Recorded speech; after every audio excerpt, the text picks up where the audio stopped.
Stranger in Paradise Final Fantasy Origins is a demo available now from Team Ninja, the same developers behind Neo and Neo 2. Arguably, Neo 2 in particular was a very, very good game from last year, in at least my top 10. And they've brought the Souls-like genre into the Final Fantasy universe, or vice versa, which you'd think would lend itself really well. Final Fantasy has this tremendous amount of lore, which we obviously don't get to explore in this demo, but what we do get to explore is a real Frankenstein's monster of a game. It's so strange. I didn't have any expectations going into it. I just wanted to see what it was after I eventually got to play it, after the chaotic, corrupted files of the game itself. And honestly, it's just meh. There's nothing unique about it. It's taken parts of Dark Souls, it's taken parts of like Bloodborne with your soul shield, kind of like the Bloodborne riposte. It's taken just bits and pieces and sort of smashed them together with a Final Fantasy coding. It's odd. It felt strange to play.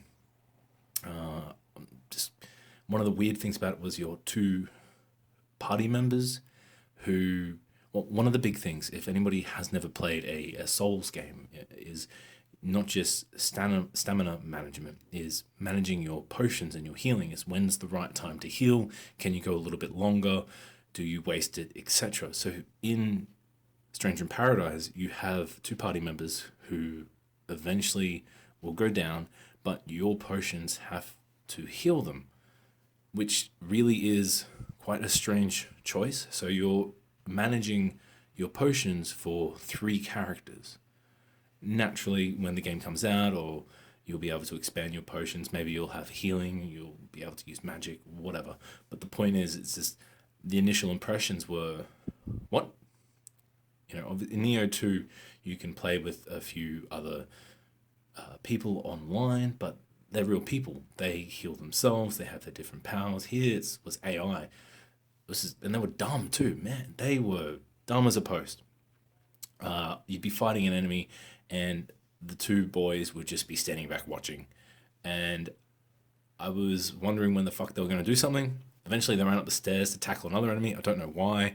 I was getting my ass kicked by a little goblin because it was hard to tell when they were going to attack, even though it came up with the usual Final Fantasy-esque attack that they were going to do. But it was just a whole bunch of shit on the screen. The controls. Who in their right mind at Team Ninja decided to use the PS5 controller's little touchpad as the pickup item? It's so unintuitive. Like, it's always like circle or square, but just the touchpad, like, why? What's the point of that? It's dumb. Yeah, this game, it's strange. I don't know what to think about it. Naturally, I don't know if there's a release date just yet. Hopefully it's not for another year. It really needs some work. The graphics, sometimes the attacks and the particle effects from that look nice.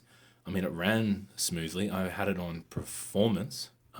Didn't notice any issues, but the environment was drab. It was dreary, but not in the usual atmospheric way that your FromSoft can put into their work. Even with the recent Demon Souls remake and how that looked amazing, it still had that sort of dank and dreary atmosphere, where this only looks dreary because it looks like it's something out of like PS3 era. I'm expecting to see this, it's almost got that, it hasn't got green and brown gray, it's got gray green, it's gray blue. It's bad. Yeah, the character designs are middling. We've all seen the memes of the chaos. I feel like you should be playing NFL. You should be in some sort of teen movie where he's the jock, the quarterback on whatever, that American football. Yeah, I don't know. Like, it's an odd one. I hope it could be good. I did expected a game that was using the Souls-like formula, which has been done to death by about now. But the Final Fantasy lore, pick any game, can really lend itself well, but it needs to be executed correctly.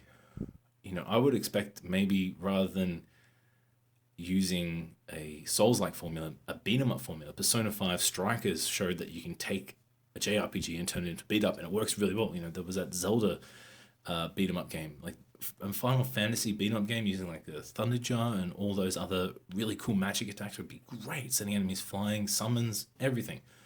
This is just weird. It's very weird. Hopefully it gets fixed. Fingers crossed when it finally does release, it's not going to be corrupted. It won't be a chaotic launch. And they take a few notes out of Cyberpunk's playbook and delay it and not release a shitty broken game. That would be good, because Lord knows Square Enix needs a fucking run or a couple of points after publishing Outriders, which was meh, publishing Marvel's Avengers, which is Anthem 2.0, let's be honest. Hopefully they can pull a rabbit out of the hat and it will go well. Anyway, if you have had a chance to play it, let me know what you think. I think very little of it. It's already gone off my PS5. I wish I actually never downloaded it because I feel like my PS5 has been tainted, but we'll see what happens. Anyway, have a good day, everyone. Take care. See ya.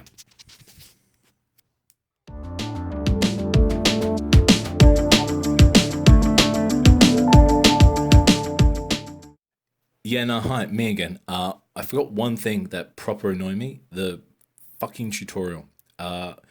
Every Souls-like has a decent tutorial that they work into the game, into the story, into the world.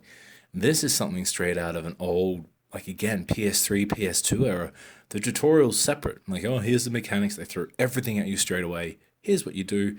Have fun. Oh, now you open up into the world with this cheesy, generic cutscene. So, another gripe. Yeah, this is it. This is the proper end this time. See you later.